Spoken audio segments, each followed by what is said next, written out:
Vamos a seguir con el tema iniciado en la presentación anterior y hablaremos de algunos casos en los que se admite tanto el modo subjuntivo como el indicativo. Pero antes volvamos sobre los planteos de un autor que ya presentamos y que, a diferencia de muchas gramáticas sintéticas que se limitan a ofrecer listados variopintos, intenta ofrecer una justificación, o al menos una base para la reflexión.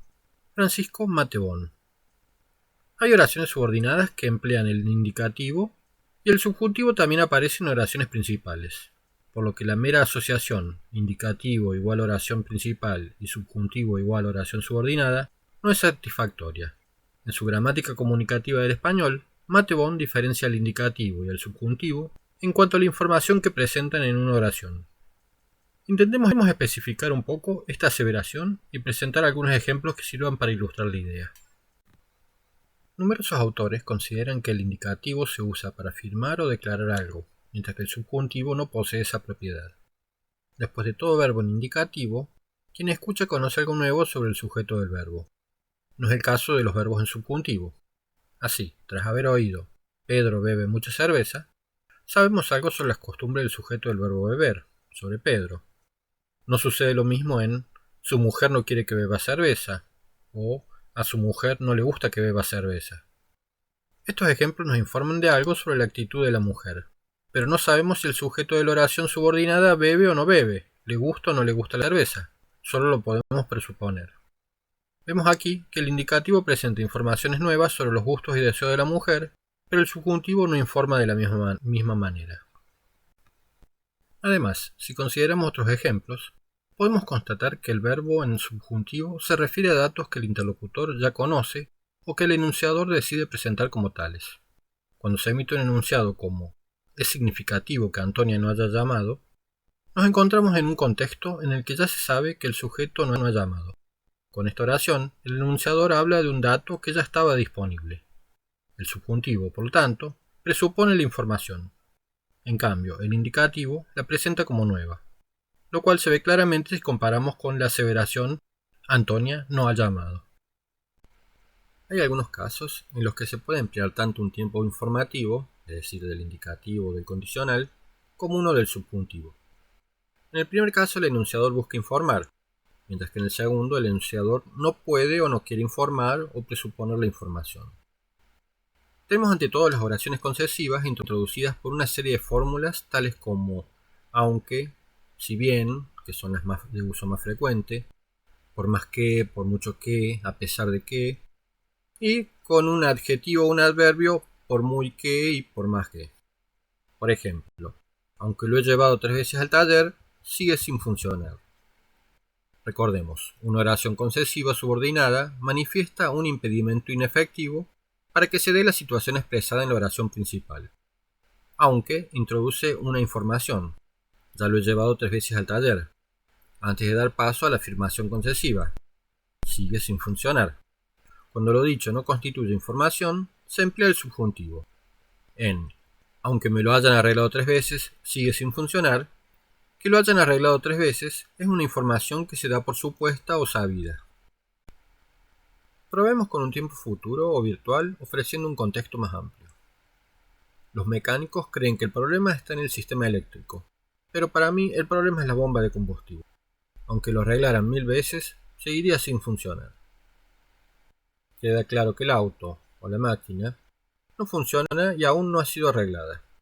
Arreglarla es una acción virtual o futura, y su carácter hipotético queda marcado en el tiempo potencial seguiría, pero como en opinión del enunciador se parte de una concepción falsa, no traerá frutos. Así como el enunciador elige el subjuntivo cuando no puede o no quiere informar, a la inversa, elige el indicativo cuando quiere dar carácter más asertivo a oraciones que expresan una afección. Así, por ejemplo, en me alegro de que sabes cabalgar también, yo no hubiera podido hacer ese salto. Este es un uso que no corresponde a la norma, pero se puede escuchar con frecuencia y tiene una explicación sencilla en la sensibilidad del hablante. Ya vimos antes que tras una expresión como me alegro de que, lo que corresponde es el subjuntivo, ya que expresa una reacción subjetiva ante algo, pero en este caso se opta por el indicativo cuando se tiene la intención de resaltar el contenido informativo de la subordinada, de que el sujeto es, fuera de duda, un buen jinete. Algo parecido puede ocurrir con otras expresiones como presumir de, vanagloriarse de, jactarse de, y censurar, echar en cara, reprochar y otras semejantes. Compárese, por ejemplo, se quejó de que el citado individuo había propalado infundios por la comarca y se queja de que la impiedad pretenda corromper el estudio de las ciencias naturales. A diferencia de la segunda, en la primera oración, la propalación de infundios no es algo hipotético, sino que se resalta como un hecho cierto cuando se opta por el indicativo. Ya mencionamos el hecho de que el subjuntivo no aparece solamente en oraciones subordinadas, sino que también lo hace en oraciones no subordinadas. Precisemos aquí de qué oraciones se trata. Hay tres tipos de oraciones independientes que admiten subjuntivo y que se pueden clasificar en 1. Las que expresan órdenes o mandatos, 2. Las que expresan dudas y 3. Las que expresan deseos. Utilizan el subjuntivo las oraciones imperativas que expresan órdenes o mandatos mediante negación y que están dirigidas a un destinatario singular o plural, es decir, tú o vosotros. No vengas mañana o no vengáis mañana. Pero también las expresiones imperativas no negativas en primera persona plural, es decir, en el nosotros, y en la tercera persona correspondiente a la forma de tratamiento usted en singular y ustedes en plural. Por ejemplo, veamos lo que pasa, corra usted, hagan ustedes lo que se les antoje.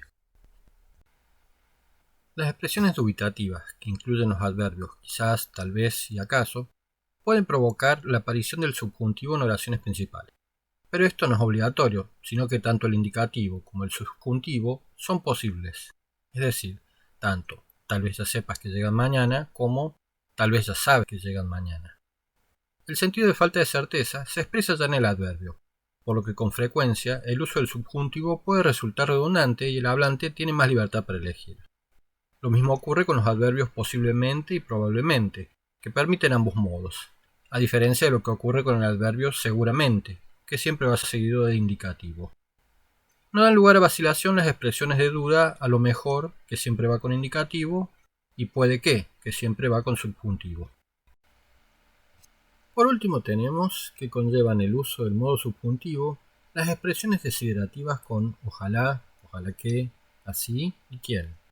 Por ejemplo, ojalá que venga, así sea, ¿quién pudiera viajar tanto?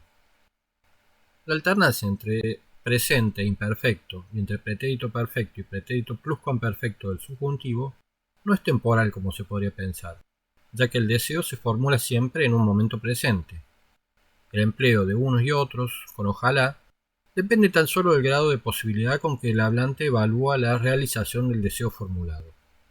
Así son expresiones de un deseo posible, ojalá venga ya y ojalá haya venido, en tanto que son expresiones de un deseo improbable, ojalá viniera ya y ojalá hubiera venido.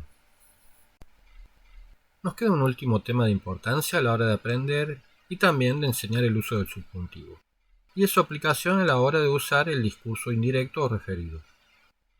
Se emplea el presente del subjuntivo para repetir órdenes que ya han sido formuladas en imperativo. Por ejemplo, por favor, llámame mañana, es la oración en imperativo. ¿Cómo dices? Que me llames mañana. En cambio, el imperfecto del subjuntivo se usa en el estilo indirecto para referir órdenes pronunciadas en el pasado respecto al momento de su enunciación. Cuando el jefe me vio vestido así, lo único que dijo fue que me fuera a cambiar si quería hablar con él. Bueno, dejamos el tema aquí. Hemos intentado ser lo más breves posible dentro de un tema que es extenso y tiene su complejidad. Espero les haya sido de utilidad a quienes están en la ardua tarea de aprender nuestra lengua y también, como no, a quienes buscan alguna orientación a la hora de enseñarla. Muchas gracias por acompañarnos hasta el final. Si les gustó la presentación, no olviden suscribirse para que les notifiquen las próximas presentaciones. Regálenme un pulgar para poder llegar a más gente. Y chao, hasta un próximo encuentro en la lengua y la letra.